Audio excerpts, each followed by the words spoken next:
It is impossible to say how the idea first entered my brain.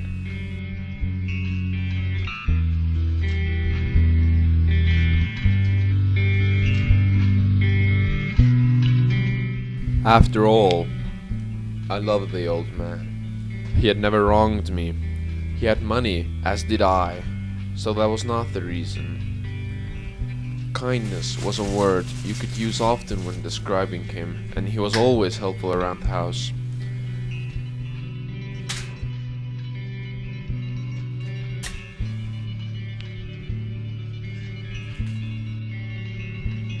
But that did not matter, as the pure sight of the abomination that lied in the socket of his skull made me mad. Furious, to be exact. It was impossible to control my emotions. I had to kill him.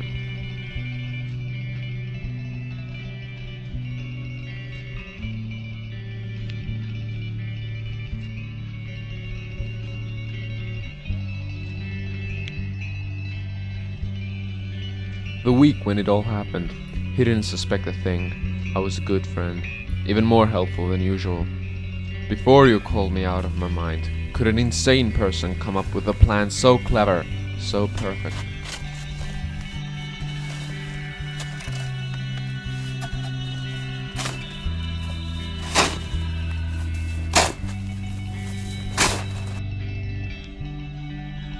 Every midnight that week, I was in his room. I snuck in.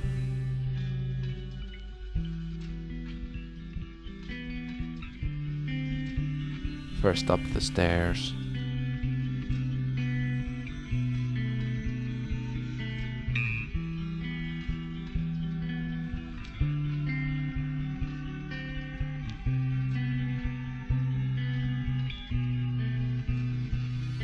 Slowly into his room.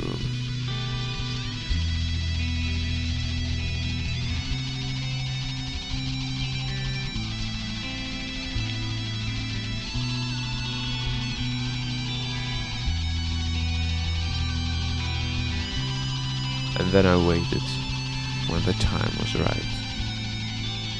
I slided my hand, and a thin ray of light shined upon his eye. But it was closed, so my mission was pushed to the next night.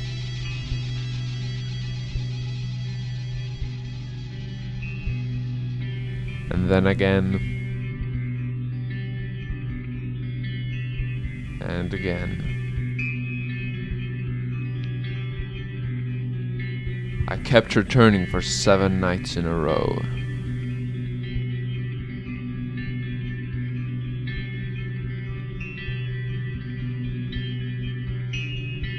Until the 8th night.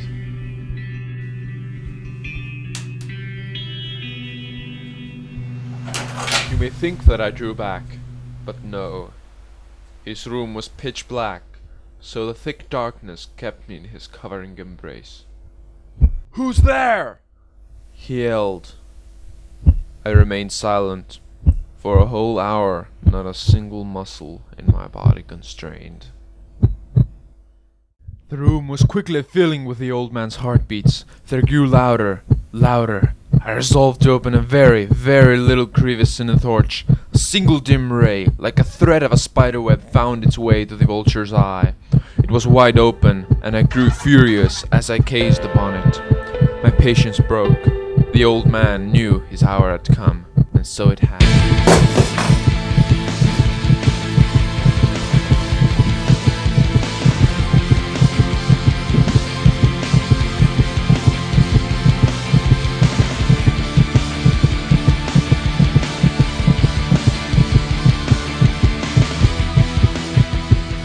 For many minutes the heart beat on with a muffled sound. At length it ceased.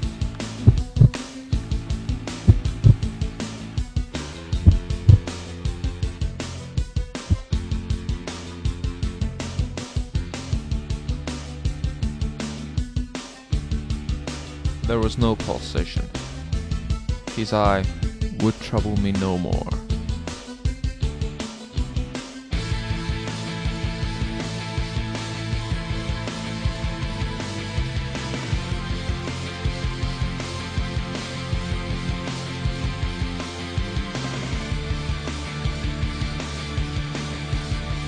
I took up 3 planks near the chamber where the old man lived, and deposited all between the scantlings.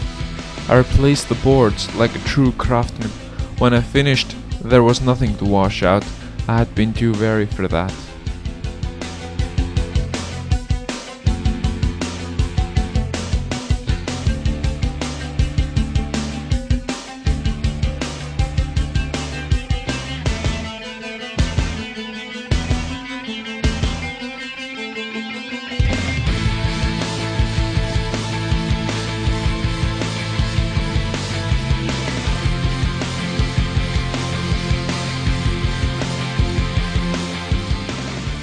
My only problem was the size of the body.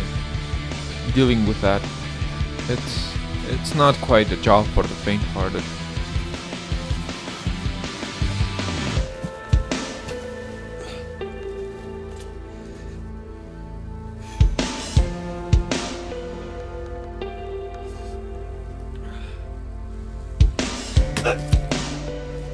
The ghastly sound the neck snap makes puts even the toughest to tremble.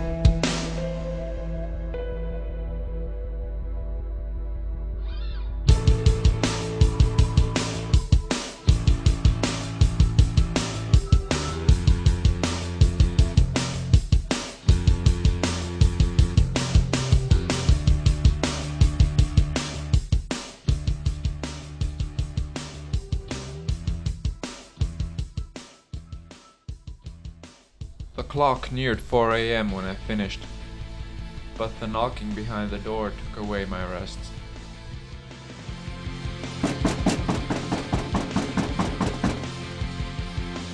It was the police.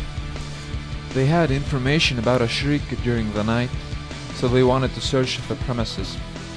I bade the gentlemen welcome, showed them around, and explained the shriek to be my own in a dream I had.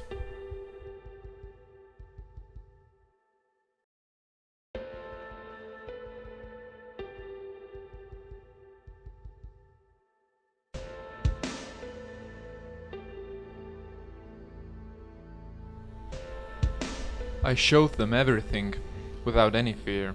I even offered them drinks and something edible.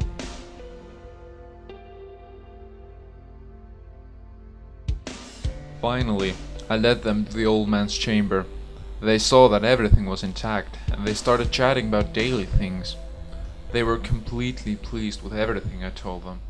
I was singularly at ease. They sat, and while I answered cheerily, they chatted of familiar things. But ere long, I felt myself getting pale and wished them gone. My head ached, and I fancied a ringing in my ears, but still they sat, and still chatted. The ringing became more distinct. I found that the noise was not within my ears. No doubt, I now grew very pale, but I talked more fluently and with a heightened voice. Yet the sound increased, and what could I do? It was a low, dull, quick sound. I gasped for breath, and yet the officers heard it not. I talked more quickly, but the noise steadily increased. I arose and argued about trifles, with violent gesticulations. Why would they not be gone? I raved. I swore. It grew louder, louder, louder. No, no! They heard, they suspected, they knew. They were making a mockery of my horror. Villains! I shrieked. Dissemble me no more. I admit the deed. Tear up the planks. Here! Here! It's the beating of his hideous heart.